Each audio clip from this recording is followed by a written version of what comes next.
Hey besties, welcome back again to my channel. I'll be teaching you my fastest puff puff recipe that doesn't turn out soggy, so keep watching. The ingredients will be in the caption and we already measured everything out. Get a clean bowl, pour in your flour. You can use a rubber bowl or a stainless bowl. Add in your sugar. So I have pepper, dried pepper, nutmeg and some milk, powdered milk. Add that in, give it a stir. Next is our salt. I like to mix my salt into the flour properly and sugar before adding my yeast. So I pour in my yeast right now. I'll just give it a stir again, and at this point you want to add in your water. You can see how easy the ingredients are, very basic. Add in your water gradually if you're a beginner. You want to go for a consistency that is not too watery or runny, but at the same time is not too thick.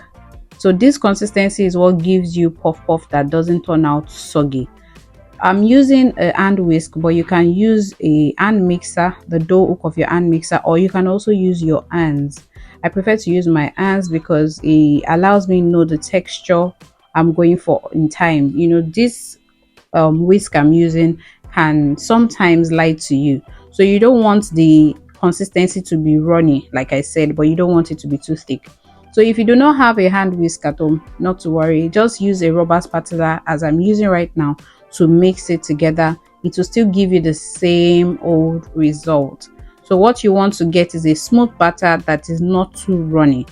And now you're going to cover it up and allow it proof in a warm place for 30 minutes. If you're in a cold environment, leave it for 40 to 1 hour and just allow it proof. You'll see it double in size. So now it's been 30 minutes and our puff puff has proofed. You can see it has doubled in size and we're about to fry. Now, to know if your oil is ready, just pour in some flour into the oil. If it sizzles, then you're ready. The first method is to pick and drop. So you just pick it with your fingers and pinch it out. This method is very easy. If you're a beginner, you want to try this method. Trust me, the difference between this method and the second one I'm about to show you is just the fact that the second one is more rounder. And yes, you can see how fast this is. This is how you just pick it, pinch it out, pick it, pinch it out, depending on the size you want. And you know, you can see the beauty of this puff puff. The second method, however, you're not going to knock out all the air in your batter.